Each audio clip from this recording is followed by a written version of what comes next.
करें।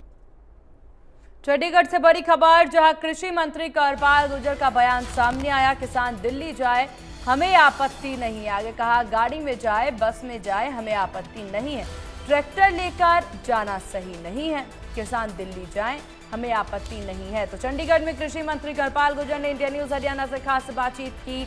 क्या कुछ उन्होंने कहा, आइए आपको सुनाते हैं। मोदी 3.0 की ओर से अपना बजट जो है सरकार की ओर से पेश किया गया है। केंद्रीय वित्त मंत्री निर्मला सीतारमण की ओर से जो पिटारा खोला गया, क्या तमाम वर्ग उससे खुश हुए?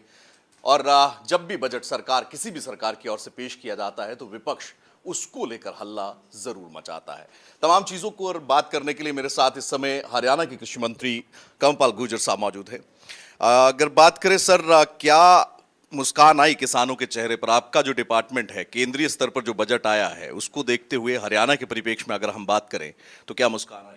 देखिए, बहुत ही खूबसूरत बजट जो है निर्मला सीतारमण जी ने प्रस्तुत किया है और बहुत बड़ा बजट है। 48 लाख 21 करोड़ रुपए का बजट उन्होंने प्रस्तुत किया और उसमें जो किसान है उसके लिए 1 लाख लगभग 2.25 लाख करोड़ रुपए का बजट उन्होंने किसानों के लिए रखा है।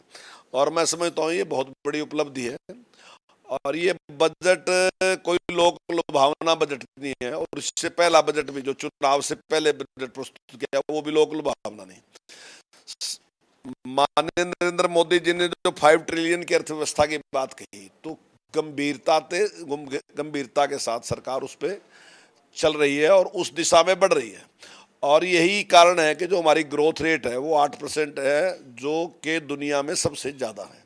तो हम उस दिशा में सही चल रहे हैं जिस प्रकार से, और जिस प्रकार से प्राकृतिक खेती की तरफ विशेष ध्यान दिया गया है और जिस प्रकार से भूमि सुधार की तरफ, ताकि जो भूमि में जो पेस्टिसाइड डाल के दूसरी उस पर जिस प्रकार से कार्य किया जाता और जिस प्रकार से कीटनाशक दवाइयों से और खाद से रहित जिस प्रकार की फसल के लिए जोर दिया गया, ऑर्गेनिक फार्मिंग के लिए जोर दिया गया, तो उन सारी चीज़ों पे और उनकी व्यवस्था करने पे ताकि उनकी मार्केट भी अच्छी बढ़े उस पर जोर दिया गया। तो मैं समझता हूँ किसान के लिए बहुत ही अच्छा बजट है। हरियाणा में आगामी चुनाव है, लाजमी सी बात है विपक्ष तमाम मुद्दों को उठाएगा। विपक्ष इस बजट को नीरस तो बता ही रहा है, लेकिन एक मुद्दा जो बनाया गया कि हरियाणा का नाम तक नहीं लिया गया बजट में। उनका ये कहना था कि पूरा संबोधन खत्म हो गया लेकिन हरियाणा का नाम नहीं आया। किस तरह से देखिए, अब जिन्होंने कोई कमी ढूंढनी ना जी, वो तो कहीं ना कहीं इसी बात को ढूंढते रहेंगे। लेकिन जब किसान के लिए इतना बड़ी व्यवस्था रखी गई ना, तो मैं समझता हूँ पूरे देश में अगर किसान की बात की जाए, हालांकि तो है तो सारी जगह किसान ही, लेकिन फिर भी अगर पहचान है किसान के रूप में तो हरियाणा की सबसे ज़्यादा है। अगर आप कहीं भी चले जाओ, मध्य प्रदेश में चले जाओ, कहीं भी दूसरे प्रदेश में चले जाओ, तो वहाँ भी किसान की बात। अगर किसान को फायदा होने वाला है तो सबसे ज़्यादा फायदा फिर हमें ही होने वाला है।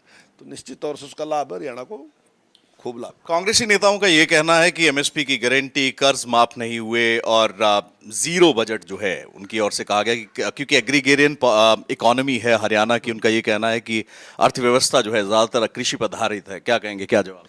नहीं, देखिए, जहाँ एमएसपी की बात है, जितना एमएसपी हमने बढ़ाया आज तक कभी किसी सरकार ने इतना एमएसपी बढ़ाया नहीं। और जहाँ तक खरीद की बात है तो वो स्टेट जो है उनकी जिम्मेदारी है, सारी सेंटर की जिम्मेदारी। सेंटर तो जो खरीद रहा, लेकिन हम हैं जैसे हरियाणा में हम 14 फसलें खरीद रहे। तो जो कांग्रेस के लोग बयान दे रहे, जरा उनसे एक बार पूछ लियो कि उन्होंने कितनी फसलें खरीदी थी। बराबर में हमारे पंजाब है, उससे पूछ लो कितनी खरीद रहे हैं। और जो किसान के लिए हम कर रहे, चाहे उसका मुआवजा देने की बात है, हम 15,000 मुआवजा दे रहे, बाकी सारे प्रदेश में जो दूसरी स्टेट हैं वो 8,000 दे रहे हैं। तो जितना काम हम किसान के लिए कर रहे हैं, मैं समझता हूँ कभी कांग्रेस ने इस प्रकार की सोच भी नहीं रही है। अगर बात करें सर हरियाणा की, तो तमाम मुद्दों की अगर बात की जाए तो इस समय की जो सबसे बड़ी मांग है, कई जिलों को बनाने को लेकर भी लगातार जो है वो चर्चा चल रही है कि आपके अंडर डिपार्टमेंट आता है, कई जिले जो हैं वो प्रदेश में बढ़ाए जाएंगे या बनाए जाएंगे। कहाँ तक ये प्रोजेक्ट पहुँचा है और क्या कुछ उनको? देखिए, उस पर हमारी 3 मीटिंगें हो चुकी हैं अब तक। तो हम देख रहे कि कहाँ कहाँ कितनी कितनी ज़रूरत है उनकी, तो उस ज़रूरत के हिसाब से हम निश्चित तौर से निर्णय लेंगे बैठ के, और जो नॉर्म पूरे करते होंगे तो उसी पे ही निर्णय लिया जाएगा। अगर बात करें सर शंभू बॉर्डर की, हाई कोर्ट की ओर से फैसला आता है कि रास्ते हरियाणा की ओर से खोल दिए जाएं। अब मामला सुप्रीम कोर्ट में है, पक्ष आपकी ओर से आज रखा भी जाएगा, लेकिन क्या रणनीति जो है वो तैयार की गई है, क्योंकि किसानों का ये कहना है कि वो कूच करेंगे ही। देखिए, प्रजातंत्र में सबको अपनी बात कहने का अधिकार है और वो अधिकार उनको भी है। तो मेरा मानना ये है कि अगर वो अपनी बात कहना चाहते हैं, उसमें तो किसी ने रोके ही नहीं उनको। लेकिन अगर वो चाहते हैं कि वो ट्रैक्टर ट्रैली लेके दिल्ली जाना चाहते हैं, तो फिर तो आप भी समझ सकते हो कि उन मनसा ठीक नहीं है उनकी, यानी कि वो दिल्ली को जाम करना चाहते हैं अगर ट्रैक्टर ट्रैली लेके जाना चाहते हैं। लेकिन अगर अपनी बात कहना चाहते हैं तो किसी ने रोके नहीं, पहले भी नहीं किसी ने रोका अभी तक। पहले भी जो हमारे पूर्व मुख्यमंत्री थे उन्होंने बार बार कहा कि अगर वो ट्रेन में जाना चाहते हैं, बस में जाना चाहते हैं, कारों में जाना चाहते हैं, तो हमारी कोई रोक नहीं है। हमारी तो रोक केवल इतनी थी कि वो इस प्रकार के जो कृषि यंत्र हैं उनको साथ ना जाए वहाँ, जिसकी वजह से पूरे दिल्ली में व्यवधान डलेगा। तो आप किसानों को बुला रहे हैं बातचीत के लिए? हरियाणा के जो किसान हैं, आप कह रहे हैं मैक्सिमम फसलों पर एमएसपी आप दे रहे हैं, ऐसे में गतिरोध खत्म करने के लिए अगर और भी डिमांड हो सकती है किसानों की, किसान आते हैं अपनी बात कहते हैं, निश्चित तौर से उनमें से कुछ उनके फायदे के लिए चीज़ें निकल के भी आती हैं और हमारा इरादा भी किसान के हित का है कि हम उसको उनका ज़्यादा से ज़्यादा फायदा, तो कुछ पॉइंट निकलते हैं, जब बैठते हैं तो पॉइंट निकलते हैं। अभी अगर किसान बैठे हैं तो कुछ बातें हुई हैं।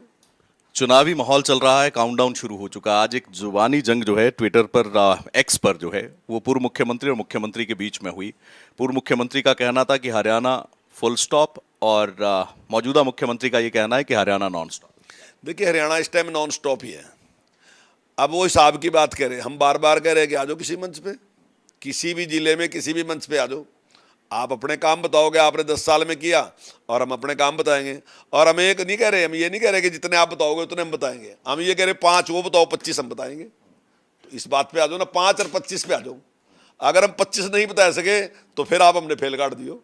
अगर वो 5 बताएंगे, हम 25 बताएंगे। आप यमुनानगर में आओ, अम्बाड़े में आओ, पंचकुला में आओ, आप कुरुक्षेत्र में आओ, हैं, आप पानीपत में आओ, आप करो, आप 5 काम बताओ, 25 हम बताएंगे। ये कह रहे हैं कि हमने लोकसभा चुनाव में हिसाब खराब कर दिया। नहीं, देखिए, तो टाइम की बात है कि हमारा कोई वोट परसेंट नहीं घटा, हमारा वोट परसेंट 5% बढ़ा है। ठीक है, वो सारे लोग इकट्ठे थे तब कुछ उन्हें लाभ मिला है, तो आने वाले टाइम में निश्चित तौर से भारतीय जनता पार्टी चुनाव जीतेगी। कृषि मंत्री हैं, साफ तौर पर ये कहना है कि केंद्र की ओर से जो बजट आया है किसान हितैषी बजट है और किसानों को लेकर जिस तरीके से घोषणाएं हुई हैं उनका सीधा लाभ जो है वो डायरेक्ट बेनिफिट जो है वो हरियाणा के किसानों को और देश के किसानों को मिलता नजर आएगा। और साथ ही साथ विरोधियों पर भी खुलकर जवाब जो है वो कृषि मंत्री कंवरपाल गुर्जर की ओर से जो है वो देने का काम किया गया है। कैमरा पर्सन जतिन के साथ विपिन परमार, इंडिया न्यूज, चंडीगढ़। रोहतक के पीटीसी सुनारिया में पासिंग आउट परेड का आयोजन किया